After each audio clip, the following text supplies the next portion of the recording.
All right, y'all. I'm Lucas, and we just had the season premiere of both SmackDown and Raw.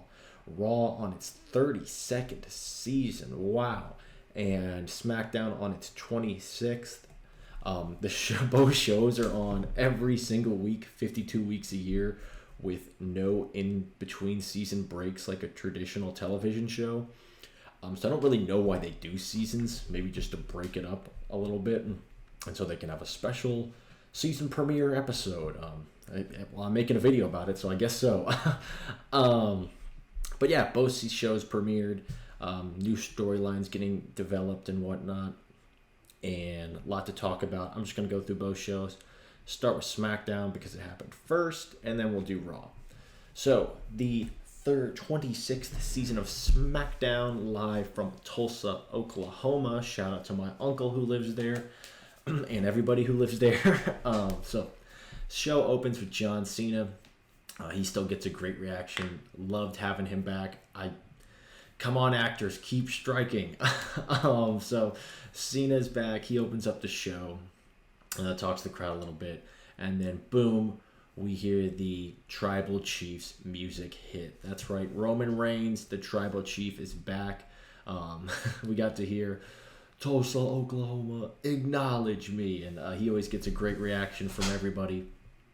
Even Paul Heyman's looking better that his Tribal Chief is back. They dyed his hair darker, so he's looking a lot better, less disheveled, as he was stressed when the Tribal Chief was away on vacation. So Roman and John are in the ring together. They exchange a little bit. John tells him how you are the greatest thing you've ever done. Hey, I'm not the GOAT. How long you've held that title. Now that's the greatest of all time.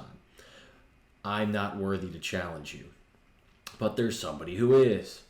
Music hits. LA Knight comes out, and LA Knight comes face to face with Roman Reigns. They exchange back and forth, and it's looking like we're kind of going for, I think it's going to be a mini feud between LA Knight and Roman Reigns.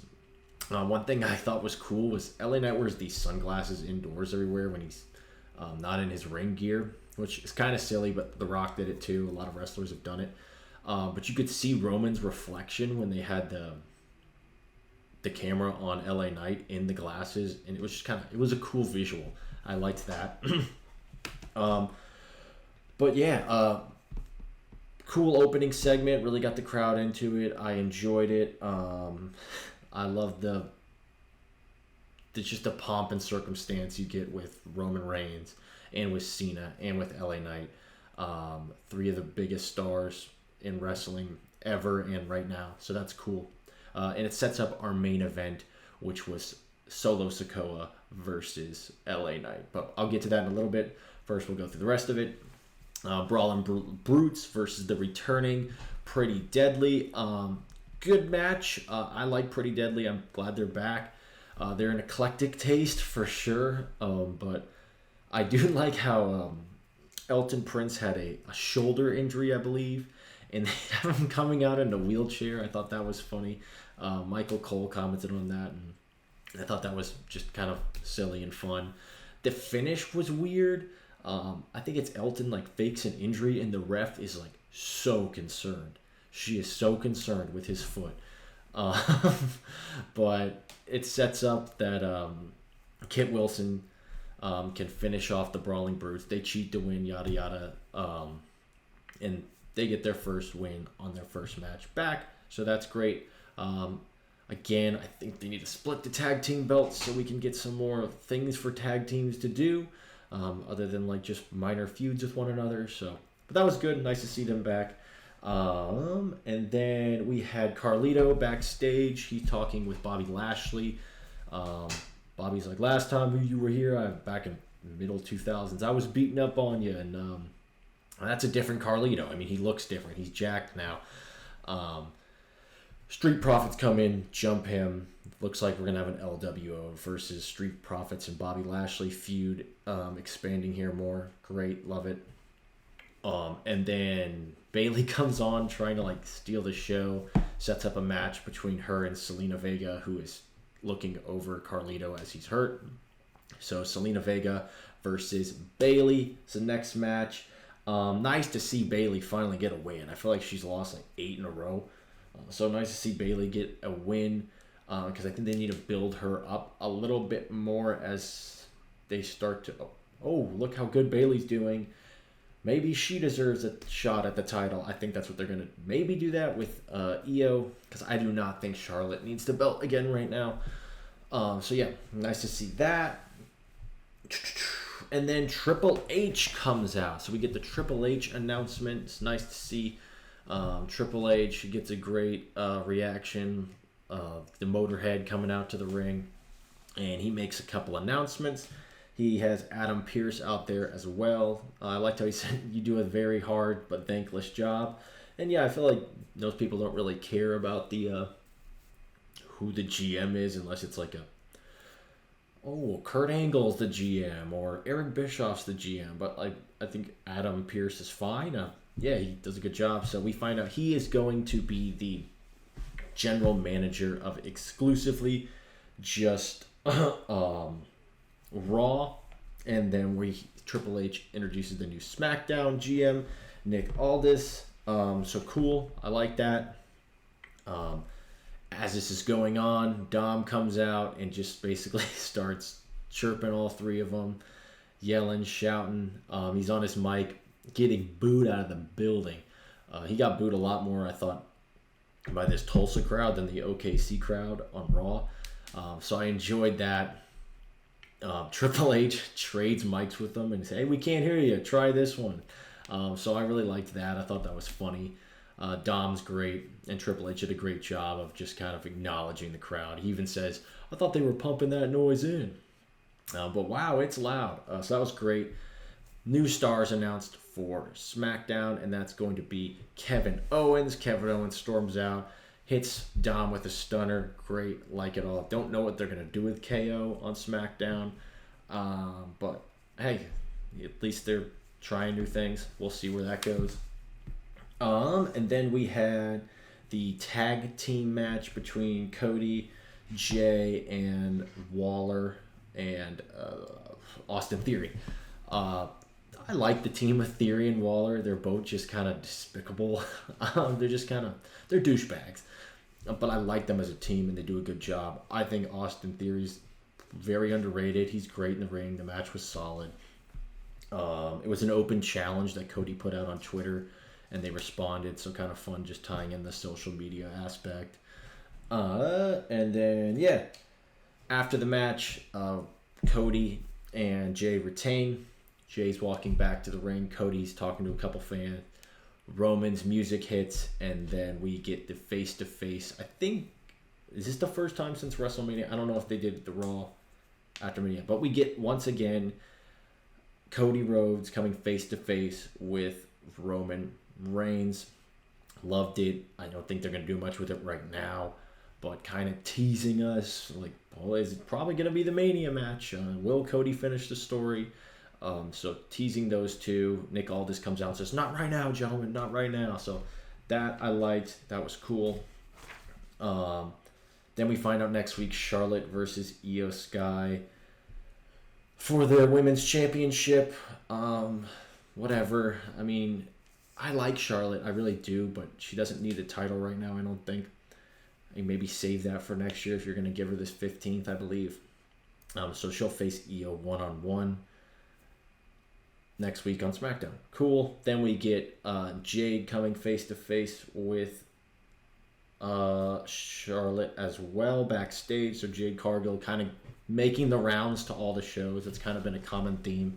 Triple H showing off his new toy. Kind of because he got it for AEW. So that was neat. And then we had the main event, which was LA Knight versus Solo. Solid match. I actually thought this match was better than the tag team one at Fastlane. I thought the spots were better. I thought LA Knight looked better in this match. Some people critique his in-ring work. I think he's honing that in every single match. It gets a little better. There was a couple cool power slams. There was a really cool Samoan drop from Solo. Jimmy comes out to disrupt the match. Cena comes out as well to help LA Knight. It looks like LA Knight's going to get it. LA Knight gets the win. Yay! And then he gets speared to oblivion by Roman Reigns. So what it looks like is going to happen is we're going to get Roman versus Knight at Crown Jewel, the Saudi show. This is my prediction. I'll do my predictions when we get the full card, but there's no way they're taking the belt off of Roman in the Saudi show, but still cool. Give LA Knight that main stage, that main event level with the company's biggest star and champion. So love that. And so that was SmackDown. Overall, great show. I thought they moved some stories forward, brought back some folks and kind of developing, hey, this is our new season. We're under new management. We have KO now. So overall, thumbs up. Good job from SmackDown. And yeah, now we're going to go on to Raw. Okay, so Monday Night Raw. So Raw was in Oklahoma City. So we had both Oklahoma Cities, Tulsa and OKC. One got Raw, one got SmackDown. I thought Tulsa was a bit louder, but heck, I wasn't there. So if you were in Oklahoma City and you think it was louder, or if you were at both, great. Just glad people are coming out. So Raw opened, no Michael Cole. Instead, we got Kevin Patrick. Yay. But good for Michael. He deserves a little break if, I don't know, maybe he went on a little trip. So good for Michael.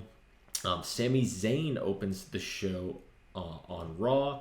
He comes out and he's in a KO shirt, basically acknowledges and talks about how has mixed feelings and is sad that Kevin Owens is gone, but how he is now on his own and he's happy about that because he hasn't been on his own in a while, and that he is World Heavyweight Championship material, and I love that. I'd love to see Sami in a World Heavyweight Championship match. I don't know if it'll be against Seth, but eventually down the road, that'd be a cool... If he won the Rumble, no way. But kind of teasing it a little bit that we might see Sami Zayn in the main event picture, so I like that.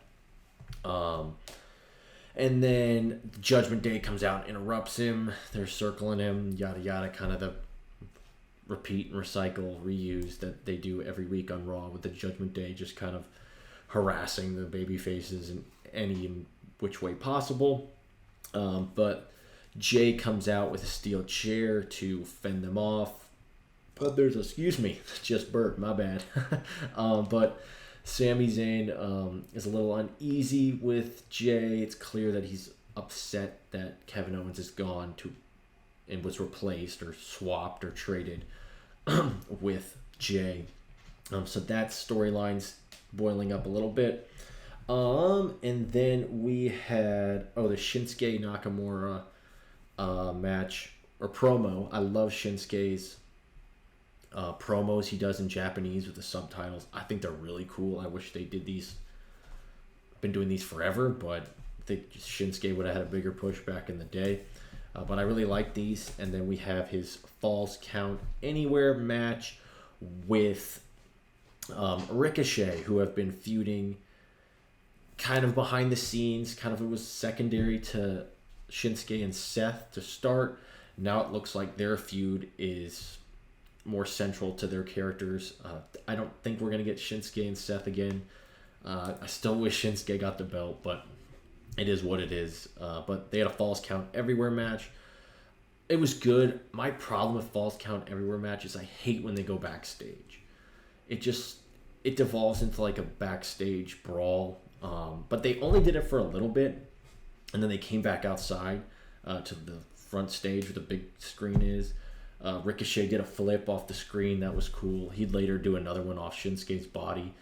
He's great. I love how he's great in the ring. Flipping around, and Shinsuke and him worked well together. A problem that I felt way more on Raw versus SmackDown this week was the commercials were killing matches. They went to commercial while Shinsuke and Ricochet were on the ramp, and then they cut back from commercial and they're on top of the walkway in the arena where all the fans are in the middle of the arena. So they somehow travel all that way during the commercial. Whatever, kind of takes me out, but we do get a cool like a shooting star press off the fan area, like where they would walk out from the concourse down onto Shinsuke. That was cool. Shinsuke throws popcorn in Ricochet's eyes. Kind of remember Terrell Owens when he did the popcorn celebration back in the day. Loved that. And then Wade Barrett said, "Can't get a kernel in your cornea." So I like that line. Nunchucks came out again. He had those at Fastlane. This time he had 2. Only used them for a brief second, but still got to see the nunchucks. Went for the GTS again. Last week he hit it. This week he did not. So kind of like, hey, CM Punk's move, but still, apparently no talks with CM Punk, or they denied him. And then Shinsuke ended up winning the match after Ricochet went through a table. They botched the last kick. They didn't contact at all, but whatever. Table spot was fine. Shinsuke wins. I don't know what they're going to do from there. Maybe that was the end of the feud. And then we got a quick Gunther hype video, which was cool. I liked it. Him slapping everybody. I love Gunther. I think he's probably the best wrestler, especially on Raw right now. Maybe in the whole company. But love that. By the way, I watched the rerun on Raw, so I didn't see every match. I missed the Natalia Piper Niven match. But Raw is 3 hours. I don't have time. It's just too much, and I don't have cable. So you're stuck with my Hulu Raw and SmackDown review. So a couple of matches I missed. I think there was another one. I think with Johnny Gargano and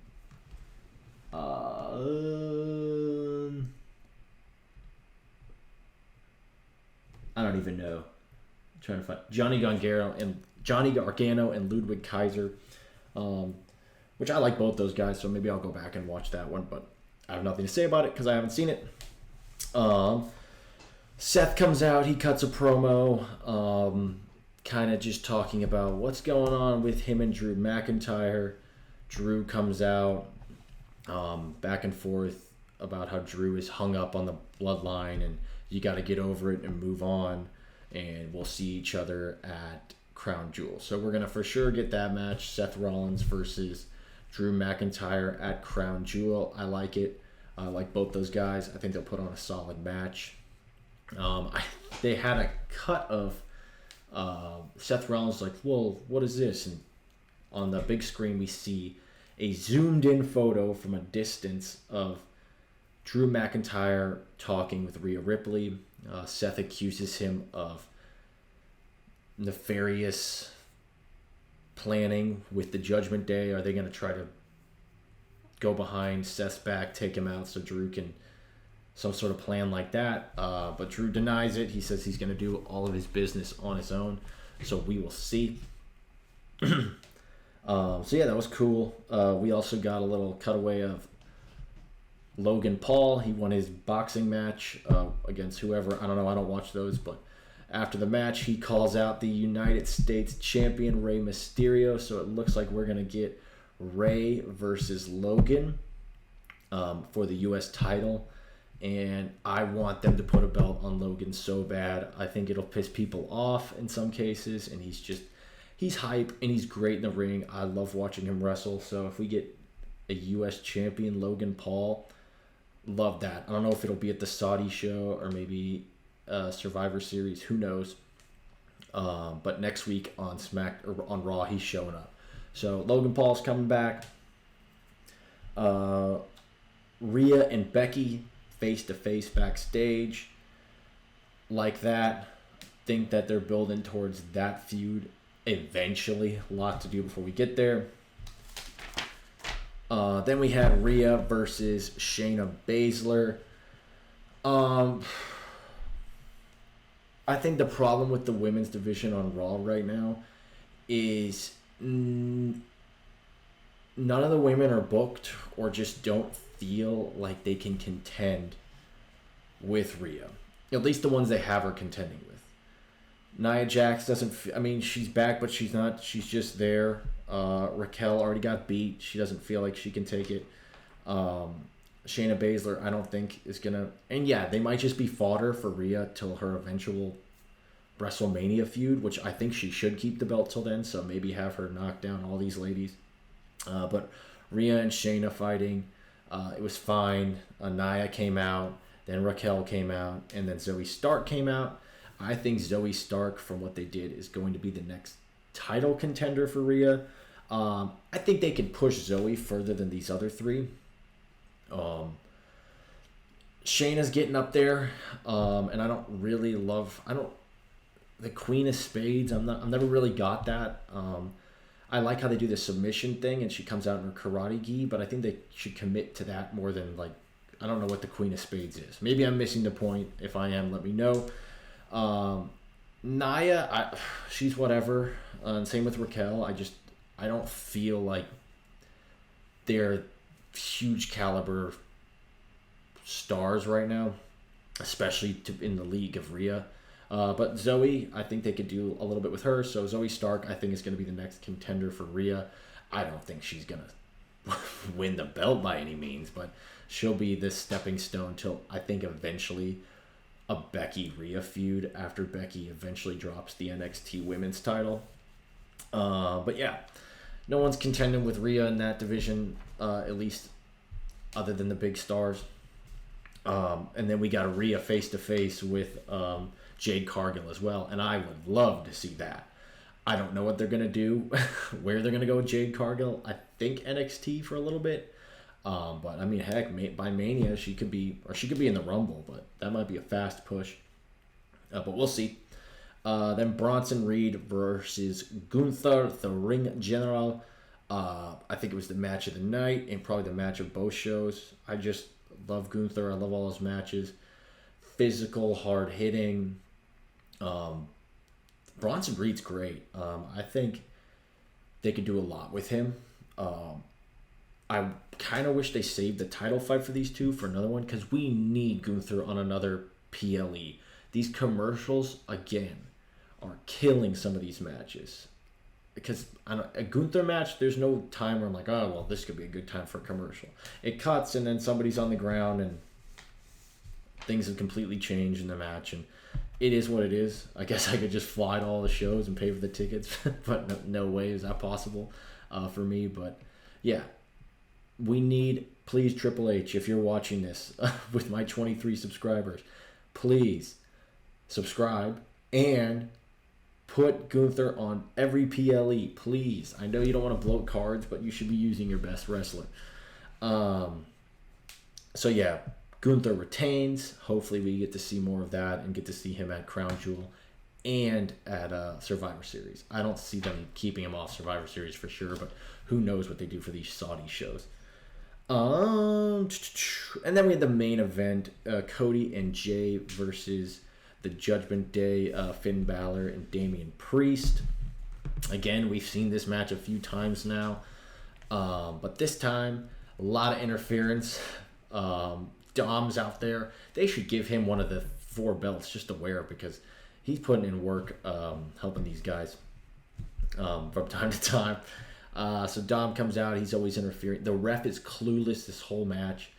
Sammy comes out. He gets into there. Everyone's fighting outside the ring. No disqualifications because nobody actually hits the guys in the match while the ref is looking. We get to see that cool 1D cutter, the Cody, from him and Jay. And hopefully, even though the outcome of this match, I hope we get to see it again. I do like these two as a tag team, Cody and Jay, but yeah. Sammy goes after Dom. A lot of interference. Maybe too much interference around there.